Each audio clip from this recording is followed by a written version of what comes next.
അങ്ങനെ big boss Tamil season 8ന്റെ തിരശീല വീണിരിക്കുകയാണ്. Finale നിങ്ങൾ കണ്ടോ? എങ്ങനെ ഉണ്ടായിരുന്നു? അടിപൊളിയായിരുന്നോ അതോ കുറച്ച് ലാഗ് ഉണ്ടായിരുന്നോ? എന്നെ സംബന്ധിച്ചിടത്തോളം നല്ല ലാഗ് ഉണ്ടായിരുന്നു. കഴിഞ്ഞ വർഷത്തേനൊക്കെ അപേക്ഷിച്ച് ഞാൻ കുറേ സാധനങ്ങൾ എക്സ്പെക്ട് ചെയ്തിരുന്നു, അതൊന്നും എനിക്ക് കിട്ടിയില്ല. പിന്നെ പ്രൊമോയിൽ ഉണ്ടായിരുന്നത് പോലെയുള്ള ഒരു എന്താ പറയുക ഹൈപ്പ് ഒന്നും തന്നെ എനിക്ക് എപ്പിസോഡ് വന്നപ്പോൾ എനിക്ക് കിട്ടിയില്ല. സത്യം, ഡാൻസ് ഒക്കെ കാണിച്ച് തീപ്പൊരി സാധനങ്ങളായിരുന്നു, വെറിത്തന ആട്ടമായിരുന്നു പ്രൊമോക്കകത്ത്. പക്ഷേ വന്നപ്പോൾ ഒന്നിനും ഒരു എന്താ പറയുക ഒരു ജീവൻ ഇല്ലാത്ത പോലെ എനിക്ക് തോന്നിപ്പോയി. പിന്നെ ടോപ്പ് 5 കണ്ടസ്റ്റൻസിന്റെ സെക്ഷൻസ് ഒക്കെ അടിപൊളിയായിരുന്നു. വിശാല് ഔട്ടായപ്പോൾ ഒട്ടും എന്താ പറയുക എക്സ്പെക്ട് ചെയ്തില്ല ആ സമയത്ത് ഔട്ടാവുന്നു. അപ്പോൾ ഒരു ചെറിയൊരു ഇതുണ്ട് മുഖത്ത് നിന്ന് ഒരു സംഭവം ഉണ്ടായിരുന്നു. പക്ഷെ സൗന്ദര്യ ഭയങ്കര പോസിറ്റീവായിട്ട് എടുത്തു. സൗന്ദര്യക്കും വേണ്ട രീതിയിലുള്ള ഒരു അപ്രിസിയേഷനോ കാര്യങ്ങളൊന്നും കൊടുത്തില്ല. പവിത്രയ്ക്കും റയാനും കൊടുത്തിട്ടുള്ള ആ ഒരു എന്താ പറയുക പവിത്രയ്ക്കും റയാനും ഒരു നല്ലൊരു പവർ കൊടുത്തിട്ടുണ്ടായിരുന്നു അതിനകത്ത്. പക്ഷേ വിശാലിന്റെയൊക്കെ എവിക്ഷൻ സൂപ്പർ ആക്കാമായിരുന്നു. എന്തല്ല കഴിഞ്ഞ പ്രാവശ്യമൊക്കെ സ്റ്റേജിൽ കൊണ്ട് നിർത്തിയിട്ട് തന്നെ ഇങ്ങനെ ഒരു വെട്ടം ബ്ലൂ അല്ല ഒരു ഗ്രീൻ ലൈറ്റും റെഡ് ലൈറ്റും അടിക്കുന്ന കണക്കൊക്കെ ആക്കിയിട്ടായിരുന്നു ടോപ്പ് 3 എവിക്ഷൻ. പക്ഷെ ഇത്തവണ അങ്ങനത്തെ ഒരു സാധനങ്ങളൊന്നും ഉണ്ടായിരുന്നില്ല. പിന്നെ എടുത്തു പറയാനായിട്ടുണ്ടായിരുന്നത് നമ്മുടെ ജാക്കലിന്റെ കേസാണ്. ജാക്കലിൻ വന്നു, ട്രോഫിയും കൊണ്ടാണ് വന്നത്. ജാക്കലിന്റെ ജേണി വീഡിയോ ഒക്കെ കാണിച്ചു. ജാക്കലിന്റെ അടുത്ത് സംസാരിക്കാനൊക്കെ പറഞ്ഞു. ജാക്കലിനിടെ കൂടി സത്യക്കും ജെഫ്രിക്കും ഇട്ടൊക്കെ 2 കൊടുക്കുന്നുണ്ട്. ആ സംഭവങ്ങൾ ഉണ്ടായിരുന്നു. പിന്നെ 40,50,000 രൂപയാണ് പ്രൈസ്. മൊത്തം 50,000 കൂടി എടുത്തത് കൊണ്ട് 41 ലക്ഷം രൂപയാണ്. എന്തായാലും നല്ലതാണ്. കഴിഞ്ഞ തവണ മൊത്തം 34 ലക്ഷം എന്തേ നമ്മുടെ അർച്ചനയ്ക്ക് കിട്ടിയോളൂ. ആ കണക്കിന് ഇത്തവണ 41 ലക്ഷം കിട്ടി. അത് വേറെ കാര്യം. പിന്നെ ഓരോരുത്തർക്കും ഇത്ര അവാർഡ് എന്ന് പറഞ്ഞുകൊണ്ട് കുറച്ച് സാധനങ്ങളൊക്കെ കൊടുത്തിരുന്നു. അപ്പം ഫിനാലയുടെ സംഭവങ്ങൾ സത്യം പറഞ്ഞാൽ എനിക്ക് നല്ല ലാഗായിട്ടാണ് തോന്നിയത്. കാരണം വലിച്ചഴച്ച് 6 മണിക്ക് തുടങ്ങിയത് 11:30ക്കാണ് തീർന്നത്. 7, 8, 9, 10, 11 5.5 മണിക്കൂറുള്ള ഫിനാലയോ എന്താ ഇത്? അങ്ങനെ അതും കഴിഞ്ഞു. നമ്മുടെ മലയാളത്തിലൊക്കെ ആണെങ്കിൽ 10:30 ആകുമ്പോൾ തീരുന്നതാണ്. പിന്നെ എന്തു പറയാ, നമ്മുടെ നെക്സ്റ്റ് സീസൺ സീസൺ 9 ബിഗ് ബോസിലത്തേക്ക് നമ്മുടെ വിജയ് സേതുപതി തന്നെയാണ് എന്നുള്ള ഒരു ഹിന്റും ഇന്ന് വന്നിട്ടുണ്ട് അതിനകത്ത് നിന്നും. ഇതിനൊക്കെ പുറമെ ആയിട്ട് അൾട്ടിമേറ്റ് സീസൺ ഒന്നും തന്നെ ഇല്ല, അൾട്ടിമേറ്റ് 2 ഒന്നും ഇല്ല എന്നുള്ള കാര്യം മനസ്സിലാക്കാൻ പറ്റുന്നുണ്ട്. അപ്പം നമുക്ക് വൈകിപ്പിക്കേണ്ട, തുടങ്ങാം നമ്മുടെ ബിഗ് ബോസ് സീസൺ 8 തമിഴിൻ്റെ ലാസ്റ്റ് ഡേ 105 ഗ്രാൻഡ് ഫിനാലെ ജനുവരി 19 ഇന്നത്തെ ഫുൾ എപ്പിസോഡ് റിവ്യൂ ആയിട്ടാണ് ഞാൻ വന്നിരിക്കുന്നത്. So welcome back to Ansif moonlight media. I am Ansif. Video ആദ്യം കാണുന്നവർ ചാനൽ സബ്സ്ക്രൈബ് ചെയ്യണം, ലൈക്ക് ചെയ്യണം, ഷെയർ ചെയ്യണം. നിങ്ങളുടെ അഭിപ്രായങ്ങൾ മസ്റ്റായിട്ട് താഴെ കമന്റ് ചെയ്യണം. ഇതുപോലത്തെ ബിഗ് ബോസിന്റെ അപ്ഡേറ്റ്സിനും റിവ്യൂസിനും ഒക്കെ ആയിട്ട് ഇപ്പം തന്നെ നമ്മുടെ പേജ് ഫോളോ ചെയ്യണം. ആരും അൺസബ്സ്ക്രൈബ് അടിച്ച് പോകരുത്. ഇനി നമുക്ക് വരികയാണ് നമ്മുടെ മലയാളം ബിഗ് ബോസ് അപ്ഡേറ്റുകളുണ്ട്. പറയാം. നാളെ മുതൽ ഞാൻ തുടങ്ങുകയാണ്. അടുത്ത് തമിഴ് പട്ടം അഴിച്ചു വെച്ച് മലയാളത്തിലേക്ക് ഞാൻ കയറുവാണ്. അപ്പൊ തുടക്കം തന്നെ നമ്മുടെ വിജയ് സേതുപതി ഒരു കാറിൽ വന്നിറങ്ങുന്നു. എന്നിട്ട് ഏതോ ഒരിടത്തേക്ക് പോവുകയാണ്. അവിടെ സീസൺ 1ന്റെ വിന്നറിന്റെ പോസ്റ്റർ, 2ന്റെ വിന്നറിന്റെ വലിയ ഫ്ലക്സ്, അങ്ങനെ എല്ലാ സീസണിന്റെ വിന്നറിന്റെ ഫ്ലക്സ് ഒക്കെ അവിടെ വെച്ചിട്ടുണ്ട്. അങ്ങനെ നേരെ വരുന്ന ഒരു പെട്ടി ഇങ്ങനെ തുറന്ന് നോക്കുന്നു. വലിയൊരു കർട്ടൻ മാറ്റുമ്പോൾ ഒരു വലിയ 8. അത് കഴിഞ്ഞിട്ട് ഒരു പെട്ടി ഇങ്ങനെ തുറക്കുമ്പോഴാണ് പെട്ടിക്കകത്ത് എന്തോ ഇരിക്കുന്നു. ഭയങ്കര സന്തോഷം. പെട്ടി എടുത്തുകൊണ്ട് നേരെ കാറിലിട്ടുകൊണ്ട് പോവാണ് വിജയ് സേതുപതി. പിന്നെയാണ് കണ്ടസ്റ്റൻസിന്റെ എൻട്രി കാണിക്കുന്നത്. കണ്ടസ്റ്റൻസിന്റെ എൻട്രി റാപ്പ് സോങ് പോലെയാണ് കാണിക്കുന്നത്. പക്ഷേ റാപ്പ് ആണെങ്കിലും ഇവർ ഈ വീട്ടിനകത്ത് പറഞ്ഞിട്ടുള്ള ഡയലോഗുകളാണ്. അതായത് ഇവിടെ ജുഞ്ചുൻ ജുഗ് ബജാലോ, പിന്നെ ഡമുക്ക് ഡപ്പ, അതുപോലത്തെ ഡയലോഗുകളെല്ലാം കൂടെ ചേർത്ത് വെച്ച് അതൊരു റാപ്പ് സോങ് ആണോ എന്ന് വെച്ച് കഴിഞ്ഞാൽ ഡയലോഗ് ചേർത്ത് വെച്ച് എന്തൊക്കെയോ കുറെ മ്യൂസിക് അടിക്കും പോലെയാണ് എനിക്ക് തോന്നിയത്. കഴിഞ്ഞ തവണത്തൊക്കെ കാണണമായിരുന്നു. എന്ത് അടിപൊളിയായിരുന്നു എന്നറിയാമോ റാപ്പ് സോങ്. അടിപൊളിയായിരുന്നു. ഇവരുടെ എൻട്രിയും അടിപൊളിയായിരുന്നു, ഡാൻസും അടിപൊളിയായിരുന്നു, ഫസ്റ്റ് എൻട്രി ഒക്കെ അടിപൊളി. അങ്ങനെ എല്ലാ കണ്ടസ്റ്റൻസും വരുന്നുണ്ട്, ഓരോരുത്തരുടെ ഡയലോഗ് ഒക്കെ. പിന്നെ സ്റ്റേജിനെ കുറിച്ച് ഒന്നും പറയാനില്ല, ഭയങ്കര ബോറാക്കിയാണ് ചെയ്തു വെച്ചിരിക്കുന്നത്. എങ്ങനെയാണോ കഴിഞ്ഞ ആഴ്ച നമ്മുടെ സ്റ്റേജ് അതുപോലെ തന്നെയാണ്. ഫിനാലെ ആകുമ്പോഴത്തേക്കും സ്റ്റേജിലൊക്കെ ഒരു വ്യത്യാസം വരൂലേ? ഇത് ഒരു വ്യത്യാസം ചെയ്തില്ല. കഴിഞ്ഞ തവണ കുറെ കൂടെയൊക്കെ ബെറ്റർ ആയിരുന്നു. ഇത്തവണ പലപ്പോഴും ബെറ്റർ ആക്കിയിട്ടുണ്ടെന്ന്. ദീപാവലിയുടെ പൊങ്കലിന്റെ സമയത്ത്, ക്രിസ്മസിന്റെ സമയത്ത് ഒക്കെ അടിപൊളി സ്റ്റേജ് ആയിരുന്നു. ഫിനാലെ വന്നപ്പോൾ പഴയതുപോലെ തന്നെ വീണ്ടും ആക്കി വെച്ച് ഒരു എനിക്ക് ഇഷ്ടപ്പെട്ടില്ല. അപ്പം കണ്ടസ്റ്റൻസ് എല്ലാവരും വരുന്നു, അവർക്കവിടെ പൊസിഷനൊക്കെ ഉണ്ട്, വന്ന് അവിടെ ഇരിക്കുന്നു. ജാക്കലിൻ മാത്രം വന്നിട്ടില്ല. വിജയ് സേതുപതി സ്റ്റേജിൽ വരുന്നു, നേരെ നമ്മുടെ ട്രോഫി കാണിക്കുന്നു. നിങ്ങൾക്ക് ആർക്കെങ്കിലും ഇഷ്ടപ്പെട്ട ട്രോഫി? എനിക്ക് ഇഷ്ടപ്പെട്ടില്ല. എന്താ പാമ്പ് ചുറ്റിയിരിക്കുന്ന, പാമ്പ് ഇങ്ങനെ ചുറ്റിയിരിക്കുന്നുണ്ടല്ലോ. 2 പാമ്പുകൾ ചേർന്ന് ഇങ്ങനെ ചുറ്റിയിരിക്കും കണക്കാണ് ട്രോഫികൾ ചുറ്റിയിരിക്കുന്നത്. 8 ആണല്ലോ. അപ്പൊ ചുറ്റിപ്പെനഞ്ഞ 2 പാമ്പുകൾ ഇരിക്കും കണക്കിരുന്നിട്ട് നമ്മുടെ ബിഗ് ബോസിന്റെ 8-നകത്ത് 8 എടുത്ത് വെച്ചിട്ടുണ്ട്. എനിക്ക് ഇഷ്ടപ്പെട്ടില്ല, സത്യമായിട്ട് എനിക്ക് ഇഷ്ടപ്പെട്ടില്ല. ഇപ്പൊ കഴിഞ്ഞു പോയ മലയാള സീസൺ 6ന്റെ എനിക്ക് ഇഷ്ടപ്പെട്ടിട്ടില്ല. ഈ പറഞ്ഞ ഈ സാധനം ഇഷ്ടപ്പെട്ടില്ല. ഞാൻ ആക്ച്വലി പ്രതീക്ഷിച്ചിരുന്നത് എന്താന്ന് പറയട്ടെ, ഓൾറെഡി ഗ്രാൻഡ് ലോഞ്ചിൽ എന്താ പറഞ്ഞിരുന്നത്, നിങ്ങളുടെ ഈ ട്രോഫിയും കൊണ്ട് വീട്ടിനകത്തോട്ട് പോ, ഇത് കഴിഞ്ഞ് ഫിനാലെ അന്ന് ഇത് കൊണ്ട് തിരിച്ചു തരുമ്പോഴത്തേക്കും എന്ത് ചെയ്യും, യഥാർത്ഥ ട്രോഫി തരാം. അപ്പം ഇത് ആ ട്രോഫി ആയിരുന്നെങ്കിൽ പിന്നെ അക്സെപ്റ്റ് ചെയ്യായിരുന്നു. ആ 8 ഇങ്ങനെ വന്നിട്ട് അകത്തൊരു ബിഗ് ബോസിന്റെ കണ്ണ്, അതായിരുന്നെങ്കിൽ അടിപൊളിയായിരുന്നു. ഇവരുടെ കയ്യിൽ കൊടുത്തു വിട്ട സാധനം എനിക്ക് അതിനേക്കാളും ഭയങ്കര മോശമായിട്ടാണ് എനിക്ക് ഫീൽ ചെയ്തത്. സ്റ്റേജിൽ കൊണ്ടുവന്ന ആ പെട്ടി തുറന്ന് 8ന്റെ ഡിസൈനുള്ള ട്രോഫി കാണിക്കുകയാണ്. അതിനുശേഷം ജാക്ലിൻ വരുന്നു. മെയിൻ സ്റ്റേജിൽ കൂടെയാണ് എൻട്രിയിൽ ട്രോഫിയും പിടിച്ചുകൊണ്ട് വരുന്നേ കാണിക്കുന്നു. പക്ഷേ സ്റ്റേജിൽ വരുമ്പോൾ ട്രോഫിയൊന്നുമില്ല. ജാക്ലിന് കൊടുത്ത ട്രോഫി സ്റ്റേജിൽ വരുന്നു. വിജയ് സേതുപതിയുടെ കൂടെ നിൽക്കുന്നു. ജേണി വീഡിയോ കാണിക്കുന്നു. എൻ്റെ പൊന്നെ, ഒരു 8 journey video. Vijay Sethupathi appreciate ചെയ്യുന്നു. നിങ്ങളുടെ ഭയത്തിനെ നിങ്ങൾ ജയിച്ചു എന്നൊക്കെ പറയുന്നു. അപ്പോൾ ജാക്ലിൻ പറയാണ്, 15 ആഴ്ച എനിക്ക് വോട്ട് ചെയ്ത എൻ്റെ പ്രേക്ഷകർക്ക് വേണ്ടിയിട്ടാണ് ഞാനത് കളിക്കാൻ ഇറങ്ങിയത്. എന്നിട്ട് ഓക്കെ, ജാക്ലിനെ വിളിച്ച് അവിടെ ഇരുത്തുകയാണ്. കണ്ടസ്റ്റൻസിൻ്റെ അടുത്ത് ഓരോരുത്തരത്തും പുറത്തു പോയപ്പോൾ ഉള്ള കാര്യങ്ങളും വിശേഷങ്ങളൊക്കെ ചോദിക്കുന്നു. ദെൻ നേരെ ടോപ്പ് 5ന്റെ കേസിലേക്ക് വരുന്നു. ടോപ്പ് 5ന്റെ ഡ്രസ്സ് മുത്തു, റയാൻ, വിശാൽ 3 പേരും സ്യൂട്ടാണ്, വെറൈറ്റി കളറുള്ളത്. മുത്തു ബ്ലാക്ക്, റയാൻ ഒരു എന്താ പറയുക, ഒരു കരിനീല കളർ പ്ലസ് ഗോൾഡ് ബ്ലാക്ക് എല്ലാം ഉണ്ട്. വിശാൽ വൈറ്റ്. പിന്നെ സൗന്ദര്യ മെർമെയ്ഡിന്റെ പോലത്തെ ഒരു റോസ് കളർ ഡ്രസ്സാണ് ഇട്ടിരിക്കുന്നത്. പവിത്രയും ഇങ്ങനെ, ഇവിടെ എനിക്ക് ഡ്രസ്സിന്റെ പേരെന്ന് പറയുന്നത് ഇങ്ങനെ പെടച്ചൊക്കെ ഇരിക്കുന്ന ഒരു വെറൈറ്റി ഡ്രസ്സ്, ഒരു ലാവന്തർ കളർ, ലാവന്തർ അല്ലല്ലോ, ഒരു എന്താ പറയുക, ഒരു ഓറഞ്ച്, ഒരു ചെറിയൊരു ഓറഞ്ച് ഷെയ്ഡുള്ള സാധനമാണ് പവിത്ര ഇട്ടിരിക്കുന്നത്. ഇനി ടോപ്പ് 5ന്റെ അടുത്ത് അവരുടെ ഒപ്പീനിയൻസ് ചോദിക്കുന്നു. എന്നിട്ട് വിജയ് സേതുപതി പറയുന്നു, ഈ പണപ്പെട്ടി കഴിഞ്ഞ ആഴ്ച വന്നല്ലോ, അത് വന്നതും പുറത്ത് പോയി ഓടി വന്നതും ഒക്കെ ആയിട്ടുള്ള എക്സ്പീരിയൻസ് ഇവരുടെ അടുത്ത് എല്ലായിടത്തും ചോദിക്കുന്നു. അതിനുശേഷമാണ് മ്യൂസിക് ബാൻഡ് വരുന്നത്.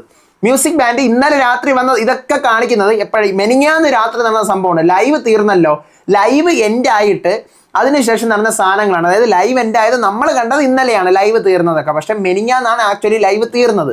ഇന്നലെ ഒരു ദിവസം എന്താണ് നടന്നത് നമുക്ക് അറിയത്തില്ല. മെനിങ്ങാന്ന് രാത്രി നടന്ന സംഭവമാണ് ഇപ്പൊ കാണിച്ചുകൊണ്ടിരിക്കുന്നത്. മെനിങ്ങാന്ന് രാത്രി മ്യൂസിക് ബാൻഡ് വരുന്നു ഇവർക്ക് വേണ്ടിയിട്ട്. അവരുടെ കൂടെ ആടാനും പാടാനും ഒക്കെ നിൽക്കുന്നു. പാട്ട് പാടാൻ വരുന്നവരുടെ പാട്ടൊക്കെ മാറ്റിയിട്ട് മുത്തു പാടുന്നു. ചെണ്ട കൊട്ടാൻ വരുന്നത് വിശാൽ ചെണ്ട കൊട്ടുന്നു. അങ്ങനെ ഭയങ്കര രസം. അതെല്ലാം കഴിയുന്നു. അതിനുശേഷം വീണ്ടും ആ പ്രോഗ്രാം ഒന്ന് കാണിക്കാനും മെനിങ്ങാന്ന് രാത്രി നടന്ന സംഭവം ഒന്ന് കാണിക്കുന്നെന്ന് മാത്രമേ ഉള്ളൂ. വീണ്ടും നമ്മുടെ ഫിനാലെ സ്റ്റേജിലേക്ക് വരുന്നു. തർഷികയുടെ ഒരു ഡാൻസ് ആണ്, എന്നെ ഇഴുക്കുതടി ആ പാട്ട്, പിന്നെ കച്ചി സേരനിക്കിത് കണ്ണതക്കിത് ആ പാട്ട്, പിന്നെ മനസ്സിലായോ ആ പാട്ട് ഉണ്ട്. അപ്പൊ തർഷികയുടെ ആ ഒരു ഡാൻസ് ആണ്, ആ സൂപ്പർ ഡാൻസ് ആയിരുന്നു. അതിനുശേഷമാണ് നമ്മുടെ 105 ദിവസത്തെ നിങ്ങളുടെ ജേണി ഒരു ആക്ടിവിറ്റി ഏരിയയിൽ വിളിക്കുകയാണ്. കണ്ണാടി നോക്കിയിട്ട് പറയാൻ പറയുന്നു. കുറേ കണ്ണാടി ഉണ്ട് ഇങ്ങനെ റിഫ്ലക്ട് ചെയ്തായിരിക്കും. നമ്മുടെ മലയാളം ബിഗ് ബോസിൽ കൊടുത്തിരുന്നില്ലേ ഇപ്പം ടോപ്പ് 5ന് ലാസ്റ്റ് 5 ദിവസം കൊടുത്തിരുന്നല്ലോ, ആ സെയിം ടാസ്ക്. കണ്ണാടി നോക്കിയിട്ട് നിങ്ങൾ 105 ദിവസം ഉണ്ടായ മാറ്റങ്ങളൊക്കെ ചിന്തിച്ച് എന്താണ് നിങ്ങളെന്നുള്ളത് ഇപ്പൊ സ്വയമായിട്ട് കണ്ണാടി നോക്കി പറയാൻ പറയുന്നു. അങ്ങനെ 5 പേരും അതൊക്കെ പറയുന്നു. ദെൻ വിജയ് സേതുപതി പറയുന്നത്, എനിക്ക് വീട്ടിൽ പോയി എല്ലാവർക്കും ഗിഫ്റ്റ് കൊടുക്കാണെന്ന് പറഞ്ഞ് നേരെ വിജയ് സേതുപതി വീട്ടിലേക്ക് വരുന്നു. വീണ്ടും പാട്ടും ബാൻഡൊക്കെ ഉണ്ട് വരുന്നു. എന്നിട്ട് ഓരോരുത്തരടുത്തും ചോദിക്കുക, നിങ്ങളുടെ മെമ്മറി പ്ലേസ് ഒക്കെ എവിടെയാണ്, ഈ വീട്ടിലെ ഏറ്റവും കൂടുതൽ നിങ്ങൾ ഓർക്കാൻ ആഗ്രഹിക്കുന്ന സ്ഥലം. പവിത്ര പറയുന്നു, എനിക്ക് ഊഞ്ഞാലാണ്, കിച്ചണിലെ ഊഞ്ഞാലാണ്. വിശാൽ പറയുന്നു, എനിക്ക് കിച്ചനാണ്, അവിടുത്തെ ഫുഡ് പ്രിപ്പയർ ചെയ്തിട്ട്. എന്നിട്ട് വിശാൽ എന്തോ ഒരു പൂണ്ട് ചട്നിയൊക്കെ ഉണ്ടാക്കി കൊടുക്കുന്നുണ്ട് വിജയ് സേതുപതിക്ക്, വാരിയൊക്കെ കൊടുക്കുന്നുണ്ട്. എന്നിട്ട് റയാന് ആ ഒരു താമരക്കട്ടിൽ പോലത്തെ ഒരു സാധനം ഉണ്ടല്ലോ, ഫ്ലവർ ബെഡ്, അതാണ് ഇഷ്ടം. മുത്തു പറയുന്നു, ഞാനിവിടെ എപ്പോഴും ദീപക്കണ്ണൻ ഞാനായിട്ട് കിടക്കുന്ന കട്ടില്, സൗന്ദര്യക്ക് റൂം, ഗ്യാങ് ആയിട്ടിരിക്കുന്ന റൂം. അതിനുശേഷം വിശാൽ വാരിയൊക്കെ കൊടുക്കുകയാണ് വിജയ് സേതുപതിക്ക്. ദെൻ ഫോട്ടോസ്, ഓരോരുത്തരുടെയും വലിയ ഓരോ ഫോട്ടോസും അതിനകത്ത് വിജയ് സേതുപതി ഒപ്പിട്ട് കൊടുക്കുകയാണ്. വിജയ് സേതുപതിക്ക് ഇഷ്ടപ്പെട്ട ഫോട്ടോയാണ് കേട്ടോ അത്. പവിത്രയായിരുന്നു മറ്റേ പാർട്ടിയായിട്ട് നിൽക്കുന്നതാണ്, ഒരു രാജകുടുംബത്തിന്റെ ടാസ്കിൽ പാർട്ടിയായിട്ട് നിൽക്കുന്ന ഫോട്ടോ. വിശാലിന് കൊടുക്കുന്ന ടിക്കറ്റ് ഫിനാലയിൽ മറ്റേ സൗന്ദര്യക്ക് വേണ്ടി ഫുഡെല്ലാം തിന്നാൻ പോകുന്ന ആ ഫോട്ടോ. സൗന്ദര്യക്ക് കൊടുക്കുന്നത് സ്കൂൾ ടാസ്കിൽ സ്റ്റുഡൻ്റ് ആയിട്ട് നിന്ന ഫോട്ടോ. റയാന് കൊടുക്കുന്നത് ആ ഒരു രാജ്യത്തിന്റെ ടാസ്ക് ഉണ്ടല്ലോ, രാജാവിന്റെ രാജ്ഞി ആ ടാസ്കിൽ മന്ത്രിയായിട്ട് നിൽക്കുന്ന ഫോട്ടോ. മുത്തുവിനെ മറ്റേ വിജയ് സേതുപതി മാസ്റ്ററിൽ ഇങ്ങനെ നിൽക്കുമല്ലോ, ഇങ്ങനെ ഭവാനി കൊമ്പൊക്കെ മുളപ്പിച്ച് ആ സാധനമായിട്ട് നിൽക്കുന്ന ഫോട്ടോ. അതിനുശേഷം വിജയ് സേതുപതി പറയുന്നുണ്ട് എവിക്ഷൻ ഉണ്ട് എന്ന് പറഞ്ഞിട്ട് അവിടെ നിന്ന് പോകുന്നു. ഞാൻ സ്റ്റേജിൽ കാണാമെന്ന് പറഞ്ഞ്. എന്നിട്ട് വേറെ ഒന്നുമല്ല, ഒരു പെട്ടി 5 പേർക്ക് 5 ഗിഫ്റ്റും കൊടുക്കുന്നു. ഒരു 5 പെട്ടി പോലത്തെ, തുറക്കുമ്പോൾ ഹൈഡ്രജൻ ബലൂണൊക്കെ പറന്നു പോയി അവരുടെ കുറേ ഫോട്ടോസൊക്കെ ഇങ്ങനെ വെച്ചിരിക്കുന്ന ഒരു സാധനം. അതും അടിപൊളിയായിരുന്നു. അതിനുശേഷമാണ് എവിക്ഷൻ വരുന്നത്. ടോപ്പ് 5ന്റെ എവിക്ഷനാണ്. 5 പേരും ഗാർഡൻ ഏരിയയിൽ നിൽക്കുവാണ്. 5 പേരുടെ മുന്നിൽ ഓരോ ഫ്ലാഗ് ഉണ്ട്. ഫ്ലാഗ് ഇങ്ങനെ മുകളിൽ കെട്ടിത്തൂക്കി വെച്ചിട്ടുണ്ട്. ഒരു കയറുണ്ട്, കയറി പിടിച്ച് വലിക്കുമ്പോൾ ഫ്ലാഗ് ഇങ്ങനെ നൂരും. അപ്പം റിസൾട്ട് അറിയാം എന്നാണ് പറയുന്നത്. ഫ്ലാഗ് പിടിക്കുമ്പോൾ തന്നെ ഇങ്ങനെ വന്ന് പേപ്പറുകൾ താഴെ വീഴുന്നു. പേപ്പറുകൾ തുറന്ന് നോക്കുമ്പോഴത്തേക്കും അതിനകത്ത് റയാന്റെ മറ്റേ നമ്മുടെ ഈ ഫ്ലാഗ് അറിയാലോ, ഫ്ലാഗിനകത്ത് നമ്മൾ പൂ കെട്ടിയിട്ടല്ലേ ഇങ്ങനെ ഹോയിസ്റ്റ് ചെയ്യുന്നത്, കൊടി. അപ്പം ഇങ്ങനെ മുകളിൽ ചെന്ന് നമ്മളിങ്ങനെ വലിക്കുമ്പോഴത്തേക്കും പൂ മൊത്തം വന്ന് വീഴുമല്ലോ. അതുപോലെ പേപ്പറാണ് മൊത്തം. പേപ്പർ വന്ന് വീഴുമ്പോൾ റയാൻ തുറന്ന് നോക്കുന്നു, റയാൻ എവിക്റ്റഡ്. വേറെ ആർക്കോ സാധനം ഇല്ല. അപ്പോൾ റയാൻ ടോപ്പ് 5 ആണെന്ന് മനസ്സിലാവുന്നു. ദെൻ എല്ലാവരും റയാൻ ഭയങ്കര ഹാപ്പി. ഓക്കെ, നല്ല ഹാപ്പി ആയിട്ടാണ് ഞാൻ പോകുന്നതെന്നൊക്കെ പറഞ്ഞ് മെയിൻ എൻട്രൻസ് വഴി ഇറങ്ങുന്നു. നേരെ സ്റ്റേജിൽ വരുന്നു. Hi Jack. ഇന്ന് റയാൻ എനിക്ക് ഏറ്റവും ഇന്ന് വെറുപ്പീരായിട്ട് തോന്നിയത് റയാൻ്റെ അടിപൊളിയാണ്. പക്ഷേ ഇന്ന് എൻ്റെ പൊന്നെ ഒരു 5000 തവണ അത് മാത്രം കണ്ടിട്ടുണ്ട്. സത്യം അവസാനം കണ്ട് വെറുത്ത്. ജാക്ക് ഇത് തന്നെയാണ്. സ്റ്റേജിൽ വരുന്നു, ജാക്കിനെ കാണുന്നു. അതിനുശേഷം അൻഷിതയുടെ ഡാൻസ് ആണ്. എനിക്ക് പേഴ്സണലി അൻഷിതയ്ക്ക് ഡാൻസ് കളിക്കാൻ അറിയാമെന്ന് തോന്നണില്ല കേട്ടോ. അത് കണ്ടിട്ട് എനിക്ക് തോന്നുന്നില്ല. കാരണം എനിക്ക് അത്ര ഡാൻസ് ഒക്കെ ആയിട്ട് തോന്നിയില്ല. അത് ഏത് പാട്ടാണ്? ഹേ മിന്നലേ ആ പാട്ടുണ്ട്. പിന്നെ വെച്ചുണ്ടായി ഫീലിങ്സ് ആ സാധനമുണ്ട്. അതിനുശേഷം റാണവിനെ എടുത്തിട്ട് ആവശ്യമില്ലാതെ വിജയ് സേതുപതി റോസ്റ്റ് ചെയ്യുന്നു. അപ്പം ഞാൻ ആലോചിക്കുന്നത് ഇതെന്ത് പാട്, റാണവിനെ എടുത്തിട്ട് റോസ്റ്റ് ചെയ്യുന്ന വേറൊരു പണിയില്ലേ എന്നൊക്കെ ഞാൻ ആലോചിക്കുകയാണ്. ദെൻ ആക്ടിവിറ്റി ഏരിയയിൽ വിളിക്കുന്നു ടോപ്പ് 4 കണ്ടസ്റ്റൻസിനെ. ഓരോരുത്തരുടെയും പേരെഴുതിയ ഓരോ ബൂത്ത് ഉണ്ട്. ഓരോരുത്തരുടെയും പേരെഴുതി ഓരോ ബൂത്ത് അവിടെ കയറി ഇരിക്കുക. ഒരു ബുക്കുണ്ട്.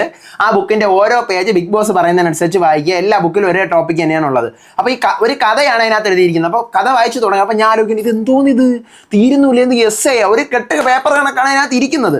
അപ്പോൾ ആ പേപ്പറിനകത്ത് വേറെ ഒന്നുമില്ല. ബിഗ് ബോസ് വീടിനെ ഒരു കാർഡായിട്ട് സങ്കല്പിച്ചുകൊണ്ട് ഒരു കഥ എഴുതിയിരിക്കുകയാണ്. ഒരു കാട്ടിൽ പുലി ഉണ്ടായിരുന്നു, ആന ഉണ്ടായിരുന്നു, കുതിര ഉണ്ടായിരുന്നു. അപ്പോൾ അതിനകത്ത് പുലി ഇങ്ങനെ ഓടിപ്പോയി തന്ത്രങ്ങൾ മെനഞ്ഞു, ആനയെ പിടിച്ചു. അതുപോലെ ഇങ്ങനെ ഒരു പേപ്പർ എല്ലാവരും കൂടെ സെയിം വായിക്കുന്നു. അടുത്ത പേപ്പർ മറിക്കുന്നു, അടുത്തതും വായിക്കുന്നു. മൂന്നാമത്തെ പേപ്പർ മറിക്കുന്നു എല്ലാവരും. മൂന്നാമത്തെ പേപ്പറിൽ ബ്ലാങ്ക്. നാലാമത്തെ പേപ്പർ മറിക്കുമ്പോഴത്തേക്കും എല്ലാവരുടെയും ഇതിനകത്ത് ഇതാണുള്ളത്. നിങ്ങൾ ഈ കഥയിലുള്ള മുയലിനെ കൊന്ന് നിങ്ങൾക്ക് ഇതിനകത്തേക്ക് മുന്നോട്ട് പോവാം. നിങ്ങൾക്ക് ഈ കഥയിൽ മുന്നോട്ട് പോകാം. അപ്പോൾ പവിത്ര പറയുന്നു ബിഗ് ബോസ് എൻ്റെ ഉള്ളത് അതല്ല, ഈ കഥയിലെ മുയൽ നിങ്ങളാണ്. അതായത് ആ കഥയുടെ ബേസിസിൽ വന്ന മുയൽ എന്ന് പറഞ്ഞു കഴിഞ്ഞാൽ അവസാനം മുയലിനെ വെട്ടി വീഴ്ത്തി ബാക്കിയുള്ളവർ മുന്നോട്ട് പോയി. മുയലിനെ പിടിച്ചിട്ട് ബാക്കിയുള്ള മൃഗങ്ങൾ മുന്നോട്ട് ജീവിച്ച് പോയി. അപ്പം പവിത്രയ്ക്ക് കിട്ടിയ ലെറ്ററിൽ നിങ്ങളാണ് ഈ കഥയിലെ മുയൽ എന്നാണ് എഴുതിയിരിക്കുന്നത്. അത് പവിത്ര എവിക്റ്റഡ്. പവിത്രയും ഭയങ്കര സന്തോഷമാണ്. നേരെ എവിക്റ്റഡ് ആയി സ്റ്റേജിലേക്ക് വരുന്നു. എന്നിട്ട് ടോപ്പ് 3 എന്നിട്ട് എന്ത് ചെയ്യുന്നു? ഭയങ്കര പവിത്ര പറഞ്ഞു ഞാൻ എക്സ്പെക്ട് ചെയ്തില്ല, പക്ഷെ ഞാൻ ഓക്കെ ആണ് എന്ന് പറയുന്നുണ്ട്. എന്നിട്ട് നേരെ അവിടെ കൊണ്ട് പവിത്ര ഇരുത്തുന്നു. അവിടെ പവിത്ര ഭയങ്കര കാര്യം. എന്നിട്ട് ഞാൻ ടോപ്പ് 3 സ്ക്രീനിൽ കാണിക്കുന്നു. കണ്ടസ്റ്റൻസിനോട് വിജയ് സേതുപതി ചേരുന്നു. എന്നിട്ട് ആക്ടിവിറ്റി ഏരിയയിൽ ഇവരുടെ അടുത്ത് പോകാൻ പറയുകയാണ്. ആക്ടിവിറ്റി ഏരിയയിൽ പോകുമ്പോൾ ട്രോഫി അവിടെ ഉണ്ട്. ഇങ്ങനെ ഫെയറീസും ബട്ടർഫ്ലൈസ് ഒക്കെ പോലെ നിന്നിട്ട് ട്രോഫി അവിടെ നിൽക്കുന്നുണ്ട്. കഴിഞ്ഞ വർഷം ഇതുപോലത്തെ ഒരു സെഗ്മെന്റ് ഉണ്ടായിരുന്നു. എന്നിട്ട് ഈ ട്രോഫിയോട് നിങ്ങൾക്ക് എന്താണോ പറയാനുള്ളത് ആ കാര്യം പറയാണ്. ട്രോഫിയുടെ അടുത്ത് പറയാൻ കുറച്ച് കാര്യം കാണുമല്ലോ. അങ്ങനെ ഓരോരുത്തരും സെപ്പറേറ്റ് ആയിട്ട് പറയുന്നു. അതിനുശേഷം സുനിതയുടെ ഒരു ഡാൻസ് ആണ് കിസിക്ക്. അറിയാമല്ലോ കിസിക്ക്. ഡപ്പന അടിവരുമോനെ ഡപ്പന അടിവരുമേ ആ പാട്ട് കിസിക്ക്. അതും പിന്നെ ഗിലി ഗിലിയേ ഗിലി ഗിലിയേ ഗിലി ഗിലിയോ ആ പാട്ട്. പിന്നെ സബരീക്ക ആ പാട്ട്. ഈ മൂന്നും കൂടെ ഉള്ള മിക്സ്ചറാണ് സുനിതയ്ക്കുള്ളത്. അതിനുശേഷമാണ് അവാർഡുകൾ. ബിഗ് ബോസിലെ ക്രൂ മെമ്പേഴ്സ് എല്ലാം കൂടെ തീരുമാനിച്ചിട്ടുള്ള അവാർഡുകൾ വിജയ് സേതുപതി കൊടുക്കുകയാണ്. ഓരോരുത്തർക്കും ട്രോഫിയാണ് കൊടുക്കുന്നത്. ക്യാപ്റ്റൻ ഓഫ് ദ സീസൺ, ഈ സീസണിലെ ഏറ്റവും നല്ല ബെസ്റ്റ് ക്യാപ്റ്റൻ ആരാണ്? ദീപക്കിന് കൊടുക്കുന്നു. അടുത്ത് മാസ്റ്റർ, അത് കറക്റ്റാണ്. ദീപക്കിന് കൊടുത്ത ആ സാധനം കറക്റ്റാണ്. മാസ്റ്റർ സ്ട്രാറ്റജിസ്റ്റ് ആനന്ദിക്കാണ് കൊടുക്കുന്നത്. പക്ഷെ സത്യം പറഞ്ഞാൽ ആനന്ദി സ്ട്രാറ്റജി മെനഞ്ഞതല്ല. ആനന്ദി അവിടെ കളിച്ചത്, അവിടെ ഒരു കഥ ആകുമ്പോൾ അതിങ്ങനെ ഗോ വിത്ത് ദ ഫ്ലോയിൽ ആനന്ദി കളിച്ചത് കറക്റ്റാണ്. അതായത് ആനന്ദി എറിയുന്നതെല്ലാം കറക്റ്റ് കൊണ്ടു. പക്ഷെ ആനന്ദി അറിഞ്ഞുകൊണ്ടല്ല അതൊക്കെ ചെയ്തത്. ആനന്ദി അങ്ങനെയാണ്. ആനന്ദി അവിടെ ചെയ്തതെല്ലാം അവിടുത്തെ രീതിക്ക് ഒരു സ്ട്രാറ്റജി ആയിട്ട് മാറി. പക്ഷെ ആനന്ദി അറിഞ്ഞുകൊണ്ട് സ്ട്രാറ്റജി ചെയ്തതല്ല, അതിനൊന്നും അറിയത്തില്ല. അപ്പം മാസ്റ്റർ സ്ട്രാറ്റജിസ്റ്റ് ആനന്ദിയാണ്. അറ്റൻഷൻ സീക്കർ റാണവിനാണ് കിട്ടുന്നത്. അടുത്ത ടാസ്ക് ബീസ്റ്റ് റയാനാണ്. Game changer Manjari. Super strong Jacqueline. അപ്പോഴത്തേക്കും സൂപ്പർ സ്ട്രോങ് ജാക്ലിന് കൊടുക്കുന്ന സമയത്താണ് ജാക്ലിൻ പുറത്തു പോയിട്ട് ഇവിടെ നടന്നതെല്ലാം കണ്ടായിരുന്നു എന്ന് കഴിയുമ്പോൾ ജാക്ലിൻ പറഞ്ഞാൽ ഞാൻ കണ്ടായിരുന്നു, എനിക്ക് മനസ്സിലായി. എന്ത് മനസ്സിലായി ജാക്ലിൻ? അത് എൻ്റെ കൂടെ നിന്ന് കുത്തുന്നത്, പിന്നിൽ നിന്ന് കുത്തുന്നത് ഞാൻ കണ്ടിട്ടുണ്ട്, കൂടെ നിന്ന് കത്തുന്നതും കൂടി ഞാനിപ്പോൾ കണ്ടു. അപ്പോൾ വിജയ് സേതുപതി പറഞ്ഞു അയ്യോ ജാക്ലിൻ നിങ്ങൾ തെറ്റായിട്ട് വിചാരിച്ച് വെച്ചിരിക്കുകയാണ്. അപ്പോൾ ജാക്ലിൻ പറഞ്ഞു അതെ ഞാൻ ഇത്രയും നാളെ തെറ്റായിരുന്നു, ഇപ്പോഴാണ് എനിക്ക് എല്ലാവരെയും മനസ്സിലായത്. അപ്പോൾ സത്യം ഉടനെ ചാടി അയ്യോ ജാക്ലിൻ നീ പോയതുകൊണ്ടല്ല ഞാൻ കരഞ്ഞത്, അല്ല നീ പോയതുകൊണ്ടല്ല ചിരിച്ചത്, അന്നേരം അവിടെ അഭിനയിക്കുന്നത് കണ്ടിട്ടാണ് ഞാൻ ചിരിച്ചത്. ഓക്കെ എന്നൊക്കെ പറഞ്ഞ് അങ്ങനെ അങ്ങ് തീരുന്നു. എന്നിട്ട് ബിഗ് ബോസിന്റെ അവസാനത്തെ വാക്കുകളാണ്. ടോപ്പ് 3 അടുത്ത് ഫിനാലയിൽ ആദ്യമായിട്ട് മഴ പെയ്യാണ് എന്ന് പറഞ്ഞാൽ ബിബിയുടെ പ്രസംഗം അറിയാല്ല, അങ്ങോട്ട് പ്രസംഗിക്കുന്നു. ലാസ്റ്റത്തെ പ്രസംഗം. അതിനുശേഷം 3 കണ്ടസ്റ്റൻസും കൂടെ കൊട പിടിച്ച് വീടിന്റെ നടുക്ക് പോയി നിന്ന് ഇങ്ങനെ നോക്കിക്കൊണ്ട് നിൽക്കുകയാണ് വീട്. വിശാലും സൗന്ദര്യയും മുത്തും കൂടെ നോക്കി നിൽക്കുന്നു. വീടിൻ്റെ ലൈറ്റ്സ് ഒക്കെ ഓഫാവുന്നു, ഫുൾ ഓഫായി. എന്നിട്ട് 3 പേരും പുറത്തേക്ക് ഇറങ്ങാൻ ഭയങ്കര കരഞ്ഞുകൊണ്ട് ഇറങ്ങുന്നു. ലൈറ്റ്സ് എല്ലാം ഓഫായി ഇറങ്ങുന്നു. പക്ഷേ കഴിഞ്ഞ വർഷം എന്താണെന്നറിയാം, ഈ വീടിൻ്റെ വാതിൽ ഇങ്ങനെ തുറന്ന് വരും, പുറത്തിറങ്ങുമ്പോൾ ഒരു കാർ ഉണ്ടായിരുന്നു. ആ കാറിൽ 3 പേര് മണിചന്ദ്ര അർച്ചനമായ ഇങ്ങനെ ഓട്ടിച്ച് പോകുന്നുണ്ടായിരുന്നു. ഇത്തവണ ഞാൻ അങ്ങനെയൊക്കെ പ്രതീക്ഷ അതൊന്നും ഇല്ലായിരുന്നില്ല. പക്ഷേ ഇവരിങ്ങനെ സെറ്റിൽ കൂടെ ഇങ്ങനെ ബ്ലാക്ക് സ്ക്രീനിൽ കൂടെ ഇങ്ങനെ നടന്നു വരുന്ന ഒരു അടിപൊളി ഒരു സെഗ്മെന്റ്. ഒരു സെഗ്മെന്റ് ഉണ്ടായിരുന്നു. ഇതിനിടയിൽ ഫസ്റ്റ് ടോപ്പ് 5 കാണിച്ചപ്പോഴത്തേക്കും ടോപ്പ് 5 ഇങ്ങനെ നിൽക്കുന്ന ഫോട്ടോസ് ഒക്കെ വേറെ കാണിച്ചിട്ടുണ്ടായിരുന്നു കേട്ടോ. ഫസ്റ്റ് തുടക്കത്തിൽ ആദ്യം ടോപ്പ് 5 കാണിച്ചപ്പോൾ നേരെ സ്റ്റേജിൽ വരുന്നു. വിശാൽ വന്നോണ്ടേ പി അസിനെ എന്ന് പറഞ്ഞുകൊണ്ട് ഇങ്ങനെ വിളിക്കുകയാണ്. അപ്പോൾ വിശാലിന്റെ അച്ഛൻ അവിടെ നിൽക്കുന്നു. നോക്ക് നമ്മളെ ഒന്നും മൈൻഡ് ചെയ്യുന്നില്ല എന്ന് പറയുകയാണ്. അപ്പോഴത്തേക്കും വിശാൽ അയ്യോ നമ്മൾ വീട്ടിൽ ഇത്രയും ദിവസം ഒരുമിച്ചല്ലേ ഇരുന്നത്. അപ്പോൾ വിശാലിന്റെ അച്ഛൻ ഞാൻ ടിവിയുടെ ഫ്രണ്ടിൽ കണ്ടുകൊണ്ടല്ലേ ഇരുന്നത് എന്നൊക്കെ ചോദിച്ചുകൊണ്ട് അവർ തമ്മിലുള്ള ഒരു ഇതൊക്കെ നടക്കുന്നുണ്ട്. അപ്പോൾ നിങ്ങൾ അടുത്ത പ്രാവശ്യത്തെ കണ്ടസ്റ്റന്റ് തന്നെ എന്ന് വിജയ് സേതുപതി പറയുന്നുണ്ട്. അതിനുശേഷമാണ് വിന്നിംഗ് പ്രൈസ് 40,50,000 അത് കിട്ടിക്കഴിഞ്ഞാൽ എന്ത് ചെയ്യുമെന്ന് ചോദിക്കുന്നുണ്ട്. മുത്തു കുറച്ച് ചാരിറ്റിയുടെ കാര്യങ്ങളൊക്കെ പറയുന്നുണ്ട്. എൻ്റെ വീട്ടിൽ അങ്ങനെ ചെയ്യണം, കുറച്ച് പേർക്ക് ഇന്ന പുസ്തകങ്ങൾ വാങ്ങിച്ചു കൊടുക്കണം, കുറച്ച് പേർക്ക് ബിസിനസ്സിന് സഹായിക്കണം എന്നൊക്കെ പറയുന്നുണ്ട്. സൗന്ദര്യ പറഞ്ഞിട്ട് ഞാൻ എൻ്റെ അച്ഛനെ കൊടുക്കുമെന്ന്. അച്ഛൻ്റെ ചോദിക്കുമ്പോൾ അച്ഛൻ പറയുന്നുണ്ട് കിട്ടിയിട്ട് പറയാതെ. അപ്പോഴത്തേക്ക് വിജയ് സേതു പറഞ്ഞു നിങ്ങൾ മോളെ മോട്ടിവേറ്റ് ചെയ്യുമെന്ന് പറയുകയാണ്. വിശാലിനെ ചോദിക്കുമ്പോൾ വിശാൽ പറഞ്ഞാൽ എനിക്ക് കാറ് വാങ്ങിക്കണം, പിന്നെ എനിക്ക് എൻ്റെ അമ്മയ്ക്ക് തമിഴിൽ എന്തോ ഒരു വേർഡ് പറഞ്ഞാൽ അത് വാങ്ങിച്ചു കൊടുക്കണം എന്നൊക്കെ പറയുന്നുണ്ട്. ദെൻ അതിനുശേഷം ഡയറക്റ്റായിട്ട് പറയുകയാണ് ഒരാൾ എവിക്റ്റ് ആവാൻ പോവാണ്, ടോപ്പ് 3 ഒരാൾ എവിക്റ്റ് ആവാൻ പോവാണ്. ഓഡിയൻസ് ആയിട്ടിരിക്കുന്ന നിങ്ങളെല്ലാവരും ഇരിക്കുന്ന കസേരയുടെ അടിയിൽ തപ്പിയോ ഒരു കാർഡ് കിട്ടുമെന്ന് പറയുന്നു. അപ്പോൾ കസേരയുടെ അടിയിൽ എല്ലാവരും തപ്പുന്നു. ഒരാൾക്ക് മാത്രം ഒരു എവിക്ഷൻ കാർഡ് കിട്ടുകയാണ്. അതുകൊണ്ട് വിജയ് സേതുപതിയെ കൊടുക്കുന്നു, പൊട്ടിക്കാതെ തുറന്നു നോക്കുന്നു, വിശാൽ എവിക്റ്റഡ്. അപ്പോൾ ഞാൻ ആലോചിക്കണം ഈ സിമ്പിൾ ആയിട്ട് അങ്ങ് എവിക്റ്റ് ചെയ്ത് വിട്ട്, വേറെ കാര്യങ്ങളൊന്നും കാണിച്ചില്ല, സിമ്പിൾ ആയിട്ട് അങ്ങ് എവിക്റ്റ് ചെയ്ത് വിട്ടു. ദെൻ വിശാലും ഒരുമാതിരി ആവുന്നു. എനിക്ക് അന്നേരത്ത് വിശാലം ഒരുമാതിരി അങ്ങ് ആയിപ്പോയി കേട്ടാ. എന്നിട്ട് ഓക്കെ വിശാലിനെ നേരെ അവിടെ ടോപ്പ് 2 എങ്ങനെ കൈ പിടിച്ച് നിർത്തുകയാണ്. മുത്തു വലത് ഭാഗത്തും സൗന്ദര്യ ഇടത് ഭാഗത്തും. എന്നിട്ട് സൗന്ദര്യ എടുത്ത് ചോദിക്കണം സൗന്ദര്യ വിട്ടു കൊടുക്കുമോ മുത്തു, നിന്റെ ഫ്രണ്ട് അല്ലേ? ഞാൻ വിട്ടു കൊടുക്കാം മുത്തു, നീ ഓക്കെ എന്നിങ്ങനെ പറയുന്നു. എന്നിട്ട് വിജയ് ടിവിയുടെ ഹെഡൊക്കെ വരുന്നു, ജിയോ സ്റ്റാറിന്റെ ആള് വരുന്നു. എന്നിട്ട് വിജയ് സേതുപതിയുടെ ജേണി കാണിച്ചു കൊടുക്കുകയാണ്. ജേണി ഇങ്ങനെ കാണിച്ചു കൊടുക്കുമ്പോഴത്തേക്കും അവിടുത്തെ വിജയ് ടിവിയുടെ ഹെഡ് പറയുവാണ് ഇനിയും തുടരും ഈ ജേണി എന്നിങ്ങനെ എടുത്ത് മൈക്കിൽ പറയാണ്. അയ്യോ സാർ ഞാൻ കൂടി പ്രതീക്ഷിച്ചില്ലല്ലോ എന്നിങ്ങനെ വിജയ് സേതുപതി പറയണം. അതായത് ഇനിയും തുടരും ഈ ജേണി എന്ന് പറഞ്ഞു കഴിഞ്ഞാൽ വിജയ് സേതുപതി തന്നെയാണ് സീസൺ 9 ഹോസ്റ്റ് എന്നാണ് എനിക്കത് ഇത് മനസ്സിലായത്. അതിനുശേഷം കുറേ നേരം ലാഗാണ് എൻ്റെ പൊന്നെ കണ്ടന്റിനെ കുറിച്ച്. ഇതിൻ്റെ ഇടയിൽ കൂടെ തന്നെ ഇവന്മാർ അലച്ച് അവിടെ നിന്ന് കണ്ടന്റാണ്. അപ്പോൾ വിജയ് സേതുപതി പറയുന്നു അടുത്ത് കയ്യിൽ പിടിച്ചിട്ട് the Bigg Boss season 8 the winner is Muthukumaran എന്ന് പറഞ്ഞിട്ട് ഇങ്ങനെ പൊക്കുന്നു. മുത്തു ഇങ്ങനെ അയ്യോ. മുത്തുവിനെ ഫാമിലി എല്ലാവരും ഉണ്ട്, എല്ലാവരുടെ ഫാമിലി ഉണ്ട്, അവരുടെ ഒപ്പീനിയൻസ് ഒക്കെ ചോദിക്കുന്നുണ്ട് കേട്ടോ. മുത്തുവിൻ്റെ അമ്മ നേരെ വരുന്നു, അമ്മയുടെ സംസാരങ്ങൾ മുത്തു അതിൻ്റെ ഇടയിൽ കൂടെ കൊണ്ട് സൗന്ദര്യക്കുക പിടിച്ചോ എന്നൊക്കെ പറഞ്ഞ് കൊടുക്കുന്നുണ്ട്. സൗന്ദര്യം ഇങ്ങനെ പിടിക്കുമ്പോൾ വിജയ് സേതുപതി എന്ത് വാടേ ഞാൻ അവിടെ പറഞ്ഞുകൊണ്ടിരിക്കുന്ന ഒരു കോമഡി ആയിരുന്നു ഫിനാലെ, എന്ത് വാടേ ഞാൻ അവിടെ പറഞ്ഞുകൊണ്ടിരിക്കുന്ന കേട്ടില്ലേ എന്നൊക്കെ ചോദിക്കുന്നു. അതിനുശേഷം മുത്തു പറയുന്നു നമ്മൾ 24 പേരുടെയും കൂടി ട്രോഫി ആണെന്നൊക്കെ പറയുന്നു. എന്നിട്ട് ചെക്ക് കൊടുക്കുന്നു, 40,50,000 ചെക്ക്. അതൊക്കെ കഴിഞ്ഞ് കണ്ടസ്റ്റൻസ് എല്ലാവരും ഇറങ്ങി വരുന്നു. അവരെല്ലാവരും ഭയങ്കര മുത്തുവിനെ കെട്ടിപ്പിടിക്കുക ഉമ്മ ഒപ്പം ഒക്കെ തന്നെയാണ്. വിജയ് സേതുപതി അപ്പോൾ ഇനി നിങ്ങളുടെ മൊമെന്റ് ആണ്, നിങ്ങൾ ആഘോഷിച്ചു എന്ന് പറഞ്ഞ് സേതുപതി നേരെ പോകുന്നു. കണ്ടസ്റ്റൻസ് എല്ലാവരും ഇങ്ങനെ നിൽക്കുന്നു. നമ്മുടെ മുത്തുവിന്റെ ട്രോഫി ഇങ്ങനെ സൂം ചെയ്ത് കാണിക്കുന്നു. Episode wind up. പക്ഷേ ഒത്തിരി സാധനങ്ങൾ നമ്മൾ എക്സ്പെക്ട് ചെയ്ത സാധനങ്ങൾ കിട്ടിയില്ല. കാരണം വിശാലിന്റെ എവിക്ഷൻ ഒരു ടോപ്പ് 3 ആണ്. ടോപ്പ് 3 ആണ്. വിശാൽ അൺഫെയർ ആയിട്ടാണ് ഇതുവരെ എത്തിയത്. വോട്ട് കിട്ടിയോ കിട്ടാതെയോ എങ്ങനെയൊക്കെ ഒന്നും ചെയ്യാതെ കളിക്കാതെ എത്തിയ പക്ഷേ ഒരു ടോപ്പ് 3 ആണ്. അപ്പോൾ അയാളെ എവിക്റ്റ് ആക്കേണ്ട ഒരു മിനിമം ഒരു സ്റ്റാൻഡേർഡ് ഉണ്ടായിരുന്നു. ആ സാധനം അവർ കാണിച്ചില്ല. നല്ലൊരു മെത്തേഡ് കൊടുത്ത് ഒരു ടാസ്ക് കൊടുത്ത് എവിക്റ്റ് ആക്കാമായിരുന്നു. വെറുതെ എടുത്ത് കാർഡ് കാണിച്ച് നമ്മൾ ആരെങ്കിലും പ്രതീക്ഷിച്ച ആളെ കാർഡ് കാണിച്ച് എവിക്ഷൻ കാണിക്കും. ഞാൻ ഇന്ന് വരെ കണ്ടിട്ടില്ല ഫിനാലയിൽ കാർഡ് കാണിച്ച് എവിക്റ്റഡ് എന്ന് പറഞ്ഞ് കാണിക്കുമോ. അപ്പോൾ എനിക്ക് ഒത്തിരി ഡിസപ്പോയിൻമെന്റ് ആയിട്ട് തോന്നി. ഇപ്പോൾ ഒത്തിരി പേര് പറയുന്നത് എനിക്ക് വിശാലിൻ്റെ അടുത്ത് ദേഷ്യമാണ്, അങ്ങനെയാണ് ഇങ്ങനെയാണെന്നൊക്കെ. പക്ഷേ ആ സംഭവം വിശാലിൻ്റെ അടുത്ത് കാണിച്ച ഒരു ഇതായിപ്പോയി. അത് പവിത്രയ്ക്ക് എന്ത് നല്ലതാ കൊടുത്തത്, റയാൻ എന്ത് നല്ലതാ എവിക്റ്റഡ് കാണിച്ചത്. അപ്പം പോകുന്ന വഴിക്ക് നമ്മുടെ റയാനും മറ്റേ ട്രോഫി കൊണ്ടുപോകുന്നുണ്ട്, പവിത്രൻ ട്രോഫി കൊണ്ടുപോകുന്നുണ്ട്. അവരൊന്നും ട്രോഫിയൊന്നും ഉടയ്ക്കുന്നില്ല. പിന്നെ ഉടയ്ക്കുന്നത് ആരും ട്രോഫി ഉടയ്ക്കുന്നില്ല. പിന്നെ മുത്തുവിൻ്റെയും സൗന്ദര്യയുടെയും വിശാലിൻ്റെയും ട്രോഫിയൊന്നും എടുത്തുകൊണ്ടല്ല കേട്ടോ അവർ പോകുന്നത്. ഫിനാലെ ഞാൻ പ്രതീക്ഷിച്ചതുപോലെ എനിക്ക് അത്ര ഭയങ്കരമായിട്ട് കൊണ്ടൊന്നുമില്ല. പക്ഷെ കൊള്ളായിരുന്നു. ചിരിച്ചിരിച്ചിരുന്ന് ഞാനിങ്ങനെ ഫോണൊക്കെ സ്ക്രോൾ ചെയ്ത് ഇങ്ങനെ സ്നാക്സ് ഒക്കെ കഴിച്ചിരുന്ന്, അത്ര മാത്രമേ ഉള്ളൂ. എന്തായാലും കൊള്ളാം, എനിക്ക് ഈ സീസൺ ഇഷ്ടപ്പെട്ടു. വിജയ് സേതുപതിയുടെ ഹോസ്റ്റിനെ കുറിച്ച് നിങ്ങൾക്ക് എന്താ പറയാനുള്ളത്? നിങ്ങൾക്ക് ഈ സീസൺ ഇഷ്ടപ്പെട്ടോ? മസ്റ്റായിട്ട് കമന്റ് ചെയ്യണം.